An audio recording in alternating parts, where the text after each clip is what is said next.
Welcome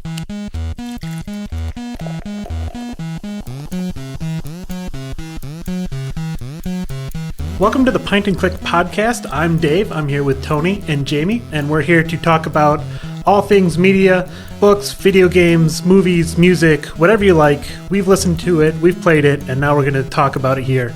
We like to talk about things one at a time. Each one of us brings something special to the discussion, and then at the end, we'll all have a group discussion about The Martian, the movie in particular, but maybe a little bit of the book as well. So Tony's going first. Tony, tell us what you're talking about today. Sure. I'm talking about Rocket League, which is a game for PC and PlayStation 4. Rocket League is a multiplayer game where teams of cars, whether it's 2 versus 2 or 3 versus 3, all try to bounce a giant ball into the other team's goal. It's kind of a little bit like soccer meets Mario Kart with a little bit of Demolition Derby in there and rocket boosters. So to explain a little bit more about what makes Rocket League fun, it's a really simple concept where there's a lot of geometry and jumping around. The cars can jump, and they do have rocket boosters. But it requires a lot of hand-eye coordination, it rewards players that play a lot of it and get some practice into it, but it's just a lot of multiplayer fun. So it's a great game to just pick up with friends when, you're sitting together in the same room and you want to play against someone random from the internet, or if you're with your family and you want to play a big game with everybody. You can get everybody a controller and, all use the same split screen or something, or you can play on multiple devices, or you can play online with people. It's just a kind of multiplayer melee of trying to outsmart the opponent, and oftentimes, can be extremely frustrating, but also extremely rewarding when you do actually succeed in getting a goal or something like that, making a play. So it is cross-platform. You can play with PlayStation 4, or you can play on a computer, cross-compatible. In your experience, what's the best way to win in this game? Oh, gosh. Besides practicing a lot, because I think it's got a very high skill cap, meaning like the more time you sink into it, the better, and you deliberately practice at the individual. I guess the best way to win is to actually do the tutorials and pay attention really good to what they're trying to teach you, and then even watch some training videos outside of it. I don't know. I think it does evolve around teamwork too. You can have someone on defense while you're making an offensive play, centering the ball and having someone already there to follow up and put the ball into the opponent's goal. So a lot like soccer in that way. You have to balance these two factors of having to have a strong offense, but also not just crumble when the ball ends up on your side. Teamwork is, I've played Rocket League quite a bit, actually, and I found that teamwork is kind of essential. When you first start playing the game, it's very much kind of like kids playing soccer, where no one has positions, no one's on offense or defense, everyone's just kind of running at the ball. And that's not very effective, it turns out. To get better at the game, to be more effective at the game, I found that if you have one person kind of in the center of the field and then people coming up the sides, the people on the sides try to funnel the ball into the center, and then that person waiting in the center can strike the ball and get a goal. So you kind of have to have very loose positioning like that. It's 3-on-3 or 4-on-4, so it's not as complicated as soccer or even basketball for that matter in the terms of positioning and where you want to be on the field, but just like two people working together can score much more effectively than just three people trying to crash at the ball as fast as they can. Mm-hmm. Is the setting the same all the time, or can you choose different landscapes or backgrounds? The maps are cosmetically different, but they're all kind of like a oval-shaped dome where they're a little curved on the edges where you can slope up and actually ride on the walls. So they tried to, on purpose, make it very minimalistic with the design of the levels. So the levels aren't harder. One's not harder than another one. Okay, right, yeah. Okay. I just have to note, this is actually a sequel to a game made earlier called Supersonic Acrobatic Rocket-Powered Battle Cars, and it gives you a little bit more sense of what it was all about. It was almost, maybe when it was originally made, kind of a silly idea, but they wanted to make it really good, and then making a more universal brand like Rocket League, really anyone can get the idea of. It's kind of more abstract. I think it's kind of a good choice to make it a little more toned down. Rocket League has just an appropriate amount of silliness, though, I feel, to it. You can put funny hats on your cars. You can customize the paint job. Okay. For $2, you can buy the Back to the Future DeLorean and drive around in that. But the game itself, the core of the gameplay is very solid. It's straightforward, but what you can do with the skills that they give you can range from driving up the side of the wall and jumping off and then rocketing down to hit the ball from an impossible angle to defend. But that's after hours and hours of practice. So if you're by yourself and playing with other people online or, people not with you, what do you think the maximum hours you could play with not getting bored? I mean, it depends on the type of personality you are, because I enjoy games like StarCraft or like Heroes of the Storm. A lot of Blizzard games have this really high skill cap, high level of competitiveness. And if you're into that and you're okay with losing a lot, then you could play this game a lot and really never really get bored, because there's so much to learn and so much to do over and over again. However, I know that I don't want to get so good with it that friends won't want to play because it's an unfair advantage or something like that. So I want to keep this game fun. So I only really play it when I'm hanging out, usually with people. Okay. I get a little practice here and there, but I like to play only with multiplayer with people I know generally. I've probably put in 12, 15 hours, some by myself, some with friends. I'm still not done with it. For a game that only costs $20, that's a fantastic deal. And I still have friends to this day that will message me and it's like, hey, we should play Rocket League. What are we doing? We haven't played Rocket League in a week. Yeah, it just definitely ranks up. It's classic, and it just came out, last year and won a bunch of awards. So I'm hoping more people find out about this game and end up playing. Awesome. Excellent. Well, thank you, Tony. If you want to play Rocket League, it's on PS4, it's on PC, it's on Steam. It's about to be released on Xbox. Oh, excellent. Xbox One I just read in the news it's going to be released very soon. So. All right. So then we'll move over to Jami. Jami's got a book to talk to us about. What do you have today? I'll be talking about the book Mr. Splitfoot by Samantha Hunt, and it was published just last month in January, so it's pretty new. And since then, it's been a New York Times editor's pick and an Indie Next pick, so it's definitely picking up accolades. But this book is so unsettling. I think it's one of the most unsettling books I've read in a long time. It has two stories that are told parallel. So it has one chapter about one storyline and one chapter about the other storyline. So it's told in alternating chapters. And the first storyline is about two 17-year-old orphans named Nat and Ruth, who are living in a orphanage founded by this religious fanatic. So there's already a lot of creepiness going on in there. And then the other storyline is about Ruth's niece, Cora, and this is 15 years later, and Ruth has since disappeared, and then she reappears to her niece, but can no longer speak. And she brings her niece on this journey, but the niece doesn't know where she's going or where they're going to be ending up.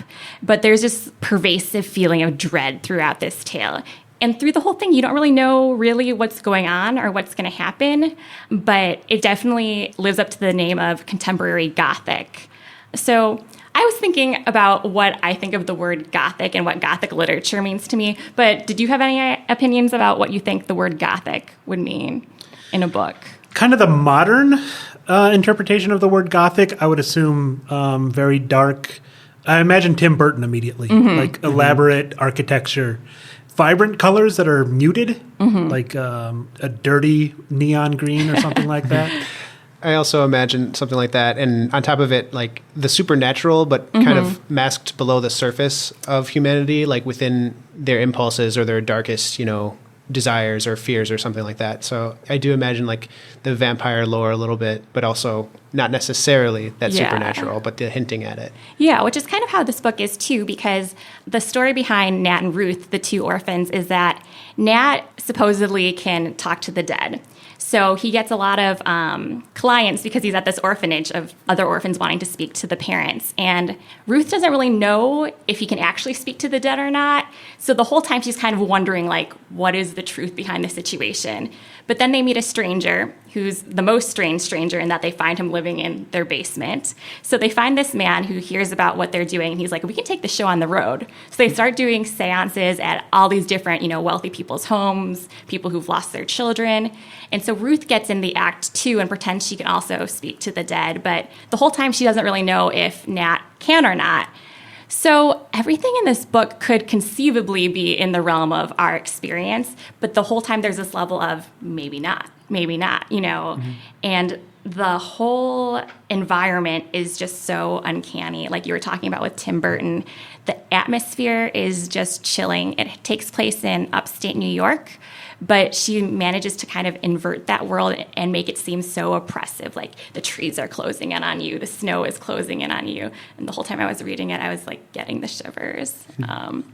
The images she uses are really invasive. For example, one of them, they talk to this man who has his nose missing from an accident. So he just has a nasal cavity, and he's drinking Drano through a straw through his nose. So just things like that. There's these just really striking images. And I think if you like weird fiction, if you like Kelly Link or Amy Bender, writers like that, where it could be in a weird, strange world, but it could be our world, I think this book would be right up your alley. You said the story goes back and forth. Is it a third-person narration, or is it from the first-person points of view? It's both. The story of Nat and Ruth, the orphans, is told in third person, but the story of Cora, the niece, is told in first person. Interesting. So you have both perspectives.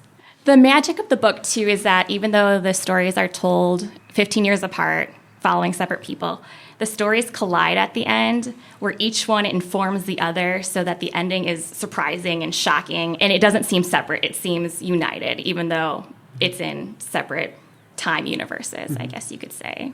So I was going to ask, you've described the tone very well, but is it a fast-paced book? Is it a mystery? Is it... I would say that in some ways it's a mystery with the story of Cora, the niece. She's wanting to figure out why her aunt disappeared for so long, why her aunt can no longer speak, and where is her aunt taking her. So that part is a mystery. The other part with Nat and Ruth isn't so much a mystery. It's definitely more literary fiction. There's a lot of meditation on the universe, on the idea of truth, on the idea of wonder, especially as, like I said before, she's wondering, can he really speak to the dead or not? But it's fast-paced, but it doesn't necessarily have a propulsive storyline the way that you would think of like a thriller or a horror or a mystery book necessarily would. It's definitely more character-driven. It sounds to me, I haven't read it, but it sounds to me there's a lot of revelation to be had. Yes, definitely. With the characters wondering about each other, or the characters wondering about themselves and the situations that they're in. Is there a sense, do the characters want to escape these bad places, or do they just kind of handle it? Do they just kind of endure? There's definitely a sense of endurance because they're in these situations that they can't really get out of. The girl and the boy are orphans, and they're kind of stuck in this terrible situation where they don't always have food. And Cora is also pregnant, so there's a lot of meditations about motherhood, about parents who leave you, parents who stay and are terrible to you, the idea of impending motherhood. And I think part of it is, how do we survive in these situations? What do we have to do? The idea of faith, like where does faith come into this as you're trying to survive these situations? What can we have faith in? And that's where the supernatural and the natural part come together too.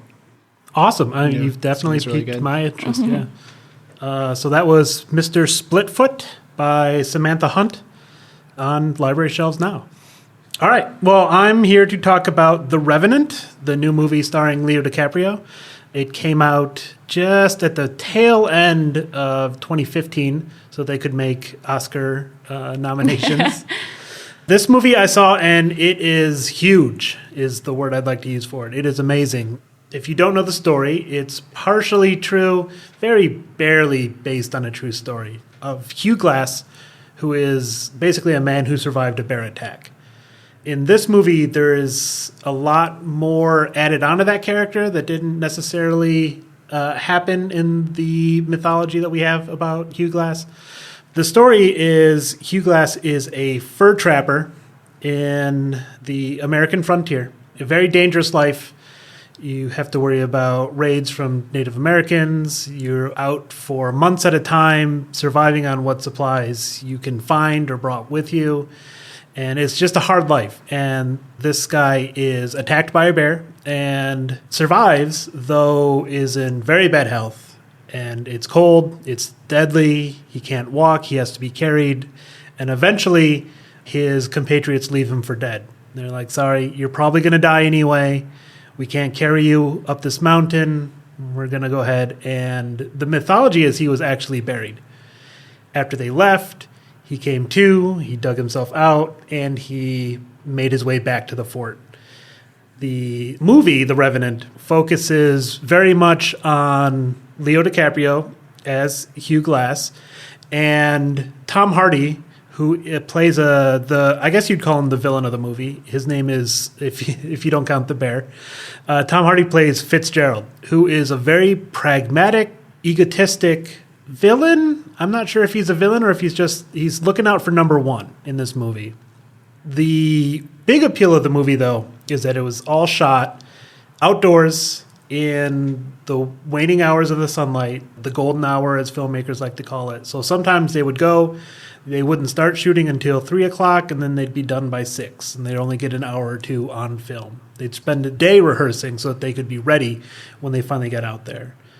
Do you think that you can tell that was the type of methods that they used? Do you think that affects the movie? Absolutely. Okay. It's phenomenal. I just came out of seeing Hateful Eight, and Hateful Eight had a couple of amazing shots in it here and there at the beginning, but it kind of waned after that, after they're stuck inside the cabin for most of the movie.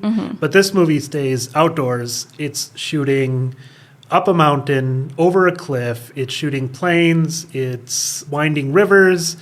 It's forests. It's everything. The sound design is particularly appealing because you feel like you're there. You hear the wind. I swear the wind rustles constantly in this movie. So you always think you're outside. You always think that it's you and Hugh, and we're the only ones in the world, and how's he going to make it back? I know I can make it back. I'm healthy. I'm in my theater seat. But this poor guy, he can barely walk. He can't speak. And he's trying to get back to a civilization, at least, and hunt down Fitzgerald for revenge at best. So is it part survival, part revenge kind of story? Yeah, it's almost like the first act sets it up, and then the second act is all survival. Okay. It's brutal. If you're watching, it's just him being mauled by a bear, being buried alive, having to deal with hunger, having to deal with freezing, having to tend to his own wounds, and try to find food. He knows the way back. At least he kind of led them on this journey. He knows the trail, but just getting his body across. His body is the weight in this. His body is the burden because it's so broken. And then when he finally makes it to civilization, Fitzgerald has run off, and he's going to go find him. So it's very much a big chunk of survival in the middle, and then a little bit of revenge at the end. Okay.